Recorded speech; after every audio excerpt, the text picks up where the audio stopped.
कहते हैं कि जब वक्त बुरा हो तो कुछ भी अच्छा नहीं होता। शायद यही हाल उत्तर प्रदेश कांग्रेस के हो रखे हैं।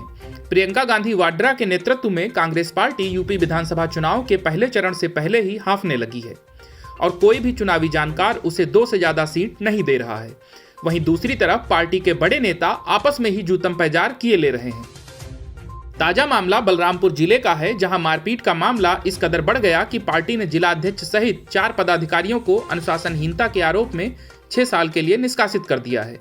बताया जा रहा है कि बलरामपुर कांग्रेस के अध्यक्ष अनुज सिंह, जिला उपाध्यक्ष अख्तर हुसैन, जिला महासचिव विनय मिश्रा और सेवा दल के अध्यक्ष दीपक मिश्रा के खिलाफ पार्टी ने कार्रवाई की है। इन सभी पर आरोप है कि 4 फरवरी को श्रावस्ती के वीआईपी गेस्ट हाउस में पार्टी की बैठक के दौरान राष्ट्रीय सचिव सत्यनारायण पटेल के साथ चारों पदाधिकारियों ने खूब अभद्रता की और उनके साथ जमकर लात घुसे चलाए। मामले की सूचना जब कांग्रेस के प्रदेश कार्यालय पहुंची तो अनुशासन समिति ने कार्रवाई करते हुए इन लोगों को पार्टी के सभी पदों से हटाते हुए 6 साल के लिए निष्कासित कर दिया। वहीं बलरामपुर कांग्रेस अध्यक्ष अनुज सिंह सफाई देते हुए कहते हैं कि मैं 30 साल से पार्टी का अनुशासित सिपाही रहा हूं। मेरे खिलाफ लगाए गए सारे आरोप बेबुनियाद हैं। मारपीट नहीं की गई, बल्कि वहां कुछ लोग अभद्रता कर रहे थे जिनसे बचाने का मैंने प्रयास किया। अनुज सिंह ने बताया कि मैंने अपनी बात पार्टी फोरम पर रखी है और पार्टी की राष्ट्रीय अध्यक्ष सोनिया गांधी के सामने भी अपनी बात रखूंगा। खबरों के अनुसार बलरामपुर के वीआईपी गेस्ट हाउस में टिकट बंटवारे को लेकर एक मीटिंग चल रही थी, जहां कांग्रेस के राष्ट्रीय सचिव सत्यनारायण पटेल के अलावा 4 आरोपी मौजूद थे। टिकट बंटवारे को लेकर हुए विवाद में बलरामपुर कांग्रेस के अध्यक्ष ने 3 पदाधिकारियों के साथ मिलकर पटेल के साथ जमकर मारपीट की। सत्यनारायण पटेल मध्य प्रदेश के इंदौर शहर से 2 बार विधायक रहे हैं और पूर्व लोकसभा अध्यक्ष और इंदौर से सांसद रही सुमित्रा महाजन के खिलाफ चुनाव भी लड़ चुके हैं। उन्हें कांग्रेस महासचिव प्रियंका गांधी और कांग्रेस अध्यक्ष सोनिया गांधी का बेहद करीबी माना जाता है। वहीं जिला अध्यक्ष अनुज सिंह का कहना है कि श्रावस्ती के लोग एक प्रत्याशी को लेकर विरोध जता रहे थे। इसी बीच हम लोग भी राष्ट्रीय सचिव से बात करने के लिए पहुंचे थे, जहां श्रावस्ती के कार्यकर्ताओं ने उनके साथ धक्का मुक्की की और आरोप हम लोगों पर मढ़ दिया गया। बहरहाल अभी जो हालात हैं वो कांग्रेस के लिए बिल्कुल भी बेहतर नहीं लग रहे हैं, क्योंकि एक तो यूपी चुनाव में उसकी हालत खराब है और दूसरे अब इस तरह की घटनाएं आम जनता के बीच उसकी बची खुची इज्जत भी नीलाम कर देंगी। Bureau news, news of India. Swami Prasad Maurya ने जब भाजपा से बगावत की थी तब कहा था कि भाजपा ने अपने 5 साल के शासन में गरीब और पिछड़ों के लिए कुछ नहीं किया। मौर्य के इस झूठ की पोल पट्टी तो खुद मौर्य ने ही खोल दी थी जब एक इंटरव्यू में वो गिनाने लगे थे कि पिछले 5 सालों में योगी सरकार में श्रम मंत्री रहते हुए उन्होंने कितने काम गरीबों, श्रमिकों, पिछड़ों के लिए किए हैं। लेकिन अब आम लोगों को यह भी पता चल रहा है कि पिछले 5 सालों में मौर्य ने खुद अपनी भी झोली खूब भरी है। मौर्य की आय पिछले 5 सालों में 6 गुना से भी अधिक बढ़ी है। कुशीनगर की पडरौना सीट से डर के भागे फट्टू मौर्य अब फाजिल नगर विधानसभा सीट से समाजवादी पार्टी के टिकट पर चुनाव लड़ रहे हैं। मौर्य ने अपना नामांकन दाखिल करते हुए जो जानकारी दी है वो बेहद चौंकाने वाली है। अपने प्रस्तावकों के साथ कलेक्ट्रेट में बनाए गए नामांकन कक्ष में पहुंचे स्वामी प्रसाद मौर्य ने 4 सेट में अपना नामांकन पत्र दाखिल किया। नामांकन पत्र में स्वामी प्रसाद मौर्य ने अपनी कुल संपत्ति 1,93,89,554 रुपए बताया है, जबकि उनकी पत्नी शिवा मौर्य की कुल संपत्ति 2,21,12,836 रुपए घोषित की है। उनकी पत्नी के पास 35 लाख रुपए की फॉर्च्यूनर गाड़ी भी है। इसके साथ ही मौर्य के पास 30,000 की नीलम की अंगूठी है, जबकि पत्नी के पास 7.5 लाख के जेवर हैं। वहीं स्वामी प्रसाद मौर्य के पास 50,000 रुपए नगद हैं, जबकि उनकी पत्नी के पास 65,000 रुपए की नकदी है। उनके पास एक रिवाल्वर और एक राइफल भी है। इसके अलावा मौर्य के ऊपर सीजीएम कोर्ट सुल्तानपुर में एक मुकदमा भी लंबित है। मौर्य का कुल बैंक बैलेंस 1,65,000 रुपए है, जबकि पत्नी का बैंक बैलेंस 43 लाख रुपए है। वर्ष 2017-18 में मौर्य की आय 1,46,009 रुपए थी, जो कि 2021-22 में बढ़कर 9,82,510 रुपए हो गई। जमीन के मामले में भी स्वामी प्रसाद मौर्य से धनी तो उनकी पत्नी निकली हैं। स्वामी प्रसाद मौर्य के पास 3 लाख तथा पत्नी के पास 30 लाख रुपए की जमीन है। स्वामी प्रसाद मौर्य ने शुक्रवार को दोपहर बाद अपना पर्चा दाखिल किया। उनके साथ प्रस्तावक व समर्थक के रूप में रामजी कुशवाहा व रहमत अंसारी वारसी मौजूद रहे। पर्चा दाखिले के बाद पुलिस चौकी रविंद्र नगर से कलेक्ट्रेट गेट तक पुलिस मुस्तैद रही। शपथ पत्र के अनुसार स्वामी प्रसाद मौर्य की शैक्षिक योग्यता MA LLB है। उत्तर प्रदेश की 403 विधानसभा सीटों के लिए 7 चरणों में मतदान 10 फरवरी से शुरू होगा। उत्तर प्रदेश की 403 विधानसभा सीटों के लिए 7 चरणों में मतदान 10 फरवरी से शुरू होगा। यूपी में 7 चरणों में 10 फरवरी, 14 फरवरी, 20 फरवरी, 23 फरवरी, 27 फरवरी और 3 व 7 मार्च को वोट डाले जाएंगे, जबकि वोटों की गिनती 10 मार्च को होगी। Bureau news, news of India. Pratap Singh Bajwa ने कांग्रेस को पहले ही चेतावनी दी थी कि अगर उसने सीएम फेस के नाम का ऐलान किया तो पार्टी में बगावत हो जाएगी। लेकिन राहुल गांधी पंजाब सीएम फेस के नाम का ऐलान करने पहुंच गए, पर सितारे राहुल गांधी के साथ नहीं रहे। सबसे पहले तो कुछ युवकों ने राहुल गांधी के चेहरे पर झंडा मार दिया। उसके बाद अरसे से नाराज चल रहे सुनील जाखड़ ने अपने इस्तीफे का ऐलान कर दिया। सुनील जाखड़ को बहुमत होने के बावजूद कांग्रेस ने सिर्फ इसलिए सीएम नहीं बनाया क्योंकि वो एक हिंदू थे। अब चुनावी राजनीति से अलग होकर उन्होंने कांग्रेस को ऐसा झटका दिया है कि चुनाव में कांग्रेस संभल ही नहीं पाएगी। कांग्रेस ने अपने स्टार प्रचारकों की लिस्ट में भी जाखड़ का नाम डाला था, लेकिन अब कांग्रेस के पास प्रचार करने के लिए कोई हिंदू नेता नहीं बचा है, क्योंकि मनीष तिवारी को कांग्रेस ने पहले ही किनारे लगा दिया है। एक तरफ कांग्रेस के पूर्व अध्यक्ष राहुल गांधी पंजाब विधानसभा चुनाव के लिए पार्टी के मुख्यमंत्री पद के उम्मीदवार की घोषणा करने की तैयारी में थे, तो दूसरी तरफ पार्टी के पूर्व अध्यक्ष सुनील जाखड़ ने सक्रिय चुनावी राजनीति से इस्तीफा देने की घोषणा कर दी। जाखड़ ने बताया कि उन्होंने सक्रिय चुनावी राजनीति छोड़ने का फैसला किया है, लेकिन कांग्रेस की सेवा करना जारी रखेंगे। उन्होंने बताया कि पार्टी में कुछ ऐसे सहयोगी हैं जिनके साथ काम करना मुश्किल हो गया है और इसलिए मैं इस्तीफा दे रहा हूं। मैं बहुत कर चुका, लेकिन मैं कांग्रेस पार्टी का अभिन्न अंग हूं। पार्टी मुझे जो भी जिम्मेदारी देगी मैं उसे निभाऊंगा। यह केवल सक्रिय चुनावी राजनीति है जिसे मैं छोड़ रहा हूं। नवजोत सिंह सिद्धू टापते रह गए और कांग्रेस के सरताज चरणजीत सिंह चन्नी बन गए। जैसा कि पहले से तय था कि गांधी वाड्रा सिद्धू की ड्रामेबाजी से काफी परेशान थे और वो चन्नी के नेतृत्व में ही चुनाव लड़ना चाहते थे। चन्नी के काम को कूड़ा और अपने पंजाब मॉडल को सबसे बेहतर बताते बताते सिद्धू का गला बैठ गया, लेकिन गांधी वाड्रा को चन्नी का वही काम पसंद आया। अब नवजोत सिंह सिद्धू के सामने पार्टी के फैसले का सिर झुकाकर मानने के अलावा कोई दूसरा रास्ता नहीं बचा है। एक रास्ता है जिसके बारे में उनकी पत्नी नवजोत कौर ने बताया था कि अगर सिद्धू अब मुंबई का टिकट नहीं भी कटाते हैं तो उनके सामने अब चीजें आसान नहीं होंगी। उन्हें अब अपनी सीट बचाने के लिए काफी संघर्ष करना होगा, जहां वे बेहद अलोकप्रिय हो चुके हैं। राहुल गांधी ने सिद्धू की जगह चन्नी को सीएम कैंडिडेट घोषित करके सिद्धू को बड़े संकट में डाल दिया है, क्योंकि अब ना तो सिद्धू की वो अकड़ दिखेगी और ना ही हनक, जिसे उनकी सियासत का अंदाज माना जाता था। जानकारों का कहना है कि सेलिब्रिटी स्टेटस पहले ही गंवा चुके सिद्धू को फिर से मैदान में नए सिरे से संघर्ष करना होगा, क्योंकि चुनाव के पहले ही वे सबसे बड़ी लड़ाई हार चुके हैं और जिस चन्नी के खिलाफ लगातार वो हमले करते रहे, अब उन्हें उसी चन्नी के जयकारे लगाने होंगे। ऐसे वक्त में जब सुनील जाखड़ ने अपना इस्तीफा दे दिया है, सिद्धू के इस पतन के बाद कांग्रेस को भी कई किस्म की मुश्किलों का सामना करना पड़ेगा, जिसके संकेत प्रताप सिंह बाजवा पहले ही दे चुके हैं कि अगर सीएम कैंडिडेट घोषित करने से कांग्रेस में टूट फूट खुलकर होगी, पहले से ही संकटों से जूझ रही कांग्रेस इन सब का मुकाबला कैसे कर पाएगी, यह काफी मुश्किल लगता है। Bureau news, news of India. Punjab विधानसभा चुनावों के बीच एक बेहद चौंकाने वाला मामला सामने आया है। हाल ही में पीएम नरेंद्र मोदी की सुरक्षा में सेंध मामले पर विवाद हुआ था और कांग्रेस सरकार ने उस मामले से पल्ला झाड़ते हुए उसे एक आम घटना बता दिया था। लेकिन ऐसी ही घटना के भुक्तभोगी खुद कांग्रेस अध्यक्ष राहुल गांधी हो गए हैं, जिसके बाद एक बार फिर से पंजाब में सुरक्षा व्यवस्था पर सवाल खड़े हो गए हैं।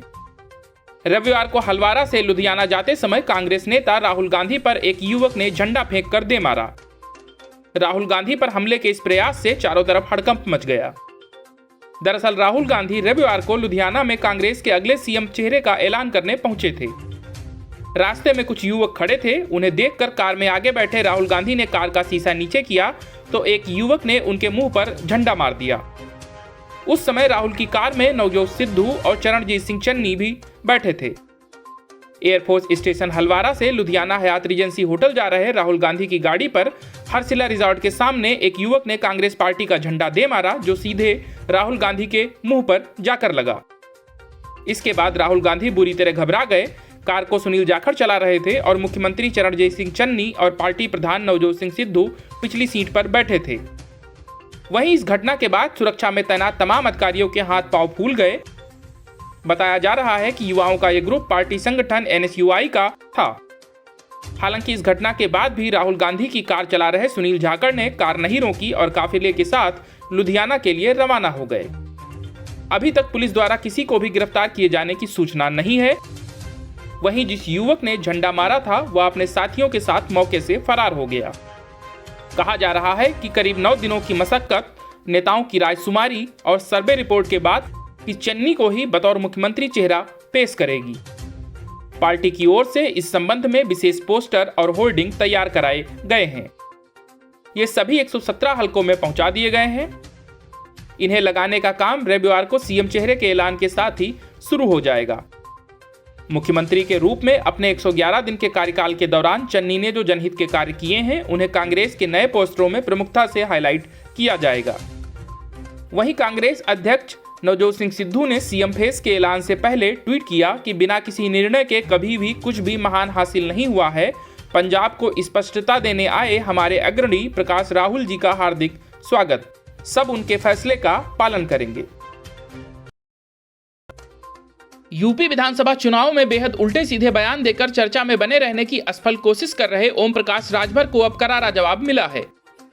समाजवादी पार्टी के साथ गठबंधन में चुनाव लड़ रही सुहेलदेव भारतीय समाज पार्टी के अध्यक्ष ओम प्रकाश राजभर लगातार अपनी जनसभाओं में योगी सरकार पर हमला कर रहे थे।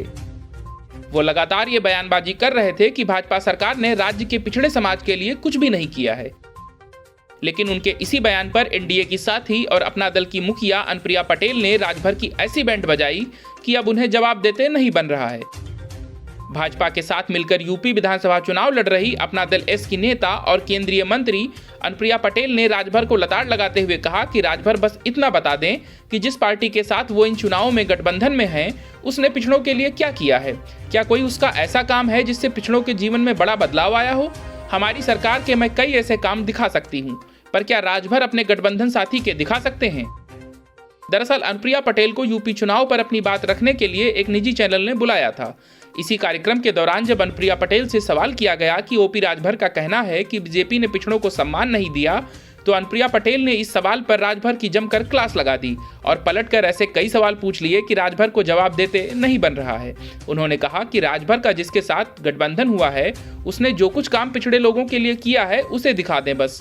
उन्होंने समाजवादी पार्टी पर निशाना साधते हुए कहा कि उनके गठबंधन वाली सरकार ने यूपी में कई बार सरकार बनाई है, यूपी की जनता ने उनको कई बार मौका दिया है, उस समय उन्होंने ओबीसी समुदाय के लिए क्या काम किए। ओम प्रकाश राजभर को इन सवालों का जवाब देना चाहिए। अपनी बात को आगे बढ़ाते हुए अनुप्रिया ने दावा किया कि बीजेपी के नेतृत्व वाली सरकार ने ओबीसी के लिए ऐसे कई जरूरी काम किए हैं जिससे उनके जीवन में बदलाव आया है। वहीं जब उनसे पूछा गया कि विपक्ष का आरोप है कि भाजपा सरकार ने कुर्मी जात के लिए कुछ नहीं किया, इस सवाल पर भी अनुप्रिया ने कहा कि मुझे नहीं पता कि विपक्षी किस तरह के आरोप लगाते हैं, लेकिन मैं इतना जरूर कहूंगी कि मेरी पार्टी पिछड़े समाज के लिए काम कर रही है। इसके साथ उन्होंने यह भी कहा कि हमारी पार्टी किसी जात विशेष को लेकर आगे नहीं बढ़ती है, बल्कि हर समाज के लिए काम करती है। Bureau news, news of India. मुख्यमंत्री पद के उम्मीदवार से सीधे स्टार प्रचारक भी न रह पाना। नवजोत सिंह सिद्धू की नियति अब राहुल गांधी ने कुछ ऐसी ही लिख दी है। सिद्धू के लाख जतन और हजारों धमकियों के बाद भी उन्हें मुख्यमंत्री पद का उम्मीदवार तो नहीं बनाया गया, साथ ही कांग्रेस के लिए अब वो स्टार प्रचारक भी नहीं रहे। उत्तर प्रदेश विधानसभा चुनावों के चौथे चरण को लेकर कांग्रेस ने अपनी स्टार प्रचारकों की लिस्ट जारी कर दी है और पहले 3 चरणों की तरह ही कांग्रेस की इस लिस्ट से भी पंजाब कांग्रेस के अध्यक्ष नवजोत सिंह सिद्धू का नाम गायब है। ऊपर से सिद्धू के जले पर नमक ये है कि पंजाब के मुख्यमंत्री चरणजीत सिंह चन्नी का नाम इस लिस्ट में शामिल है। मतलब सिद्धू को लगातार कांग्रेस अपमान की घुट्टी पिलाई जा रही है और सिद्धू हैं कि जैसे रट लगाए हों कि जितना जुल्म करना है कर लो, हम तो राहुल गांधी और वाड्रा के ही गुण गाएंगे। कांग्रेस ने अपनी नई स्टार प्रचारकों की जो लिस्ट घोषित की है उसमें 30 नेताओं को जगह दी गई है।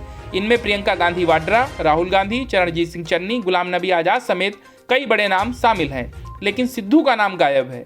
साथ ही कन्हैया कुमार और हार्दिक पटेल को भी इस लिस्ट में जगह नहीं मिली है, जबकि पहले कन्हैया कुमार का नाम स्टार प्रचारकों की लिस्ट में शामिल था। फिर कन्हैया लखनऊ आए और एक शख्स ने उनकी जमकर धुनाई कर दी। शायद इसी वजह से कांग्रेस आला कमान ने उनका नाम हटा दिया हो। वहीं दूसरी तरफ अब देखना यह होगा कि सिद्धू के सारे हथकंडे अपनाने के बाद भी मुख्यमंत्री पद की दावेदारी तो चन्नी मार ले गए, अब सिद्धू के पास घूम फिर के वही कांग्रेस के पंजाब अध्यक्ष पद वाला झुंझुना बचा है, क्योंकि जैसे हालात हैं उसमें सिद्धू की विधायकी सीट भी इस बार खतरे में है और कई चुनावी जानकार उनका हारना तय मान रहे हैं। सिद्धू ने चन्नी को लेकर खूब बयानबाजी की, कभी चन्नी को सिर्फ ट्रेलर चलाने वाला कहा तो कभी 2.5 साल के सीएम पद वाला सिगूफा लेकर आए, लेकिन अंत में हाथ कुछ ना आया और सारी मलाई अकेले चन्नी ले उड़े। ऊपर से सुनील जाखड़ और तिवारी का कांटा पहले ही निकल चुका है, तो मतलब साफ है कि चन्नी एक छत्र राज करेंगे और सिद्धू सिर्फ संगठन वाला बाजा बजाएंगे या फिर वापस मुंबई की टिकट कटाएंगे, क्योंकि कथित पंजाब मॉडल की बागडोर अब चन्नी के हाथ में है और सिद्धू की हैसियत को गांधी वाड्रा स्टार प्रचारक वाली भी नहीं समझते। अब इतने अपमान के बाद भी जट सिख सिद्धू कांग्रेस में रहकर गांधी वाड्रा और सोनिया मैडम की चापलूसी क्यों कर रहे हैं, या तो खुद सिद्धू ही जानते होंगे, क्योंकि उनकी पत्नी तो पहले ही कह चुकी हैं कि सियासत में अगर मुझे कुछ हासिल नहीं हुआ तो मैं वापस चली जाऊंगी। अब साथ सिद्धू को ले जाएंगी या नहीं, ये तो वक्त ही बताएगा। Bureau news, news of India.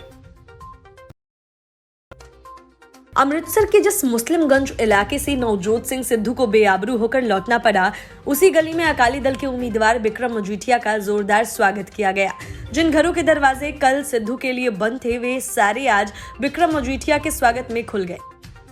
संकेत साफ है कि 5 साल तक विधायक रहने के दौरान सिद्धू पलटकर अपने इलाके में नहीं आए और न ही कोई ऐसा काम किया जिससे यहाँ की जनता उनके साथ खड़ी हो। जिस अभिषेक शैंकी के घर का दरवाजा खटखटाकर सिद्धू लौट गए थे, वो शैंकी नवजोत कौर के साथ चला करते थे, लेकिन वहां बिक्रम मजीठिया पहुंचे तो शैंकी ने फूलों के साथ उनका स्वागत किया। गला खराब होने के कारण बिक्रम मजीठिया ने दबी आवाज में कहा कि जिस व्यक्ति ने अपने ही लोगों का 5 साल हाल न पूछा, वह जनता का क्या हाल पूछेगा। उन्होंने शैंकी के अकाली दल में आने की बात कही। उन्होंने कहा कि शैंकी बीते कई सालों से नवजोत कौर सिद्धू के साथ जुड़ा था और उनके साथ हर कार्यक्रम में भी जाता था, लेकिन आज वह सिद्धू परिवार के हालातों को देखते हुए उनके सपोर्ट में खड़ा है। शैंकी ने बताया कि 5 साल सिद्धू यहां से विधायक रहे, लेकिन मुस्लिमगंज एरिया में आकर उन्होंने एक बार भी लोगों का हाल नहीं पूछा। यहाँ कोई विकास नहीं हुआ। जब लोग उनके घर अपनी मुश्किल लेकर जाते थे तो उनके घरों का दरवाजा बंद मिलता था, लेकिन आज जब सिद्धू मुस्लिमगंज आए तो लोगों ने उनके लिए घरों के दरवाजे बंद कर लिए। शैंकी ने बताया कि सिद्धू और उनके करीबियों ने झूठ बोला है।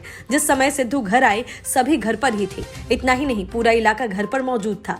शुक्र है वह खुद चले गए। आगे महिलाएं बेलन लेकर खड़ी थी, वह खुद चले गए और उनकी इज्जत बच गई। असल में इसके पहले अमृतसर के नवजोत सिंह सिद्धू अभिषेक शैंकी के घर गए, दरवाजे खटखटाए, लेकिन घर का दरवाजा नहीं खुला। सिद्धू गुस्से में आगे निकल गए और फिर आगे खड़ी महिलाओं से भी नहीं मिले। शुक्रवार को दोपहर तकरीबन 3:30 बजे सिद्धू तिलक नगर की एक गली में डोर टू डोर प्रचार करने के लिए पहुंचे थे।